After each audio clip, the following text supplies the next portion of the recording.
like, subscribe, and leave a comment. So UFC 296 co-main event, Pantoja versus Royval.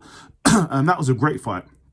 I thought it was a great fight. In the post-fight press conference, or the post-fight interview, Pantoja said if anyone thought it was a boring fight, I thought it was a great fight, great technical fight there. In the beginning, I like the way Pantoja fights. He just goes after it straight away. As soon as they say fight, he fights. He's fighting straight away. Yeah, so he was going after him straight away after Royval.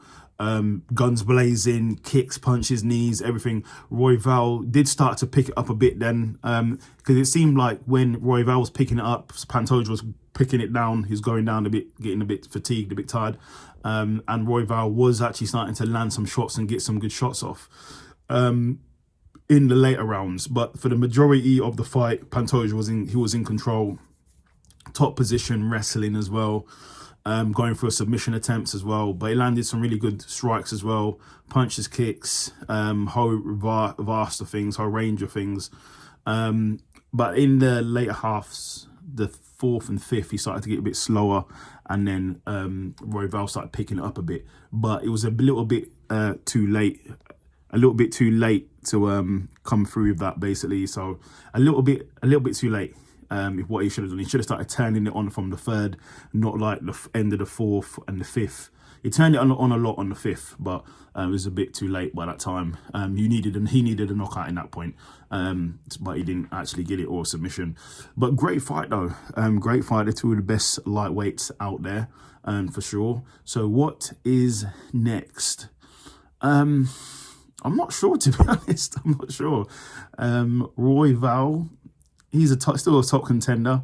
He just needs probably a couple more wins, and then he could probably be back for a rematch. Moreno, I know Moreno's fighting soon as well, so see what happens. Yeah, there are some good fights out there. There are definitely some good fights. Kaikar France, he could fight Pantoja. That would be an interesting fight, but I don't know if he's ranked yet to be able to do that. So we'd have to see. But there's some interesting fights there for Pantoja. But great fight for Pantoja. He did fatigue in like the last fourth or fifth round. He did start fatiguing, but he did have enough. It was up enough on the scorecards to win. I think I gave him 3 rounds to 2, I believe, but I did give it to Pantoja. That was the right decision, as I predicted. So when I predict, if you want to make some money, you probably want to listen to my predictions. I actually got the whole main card right on every single fight, so pat on the back for me. But yes, let's see what happens next. There's no UFC now for a little while, but like, subscribe, and leave a comment. And Happy New Year to everybody, and Merry Christmas.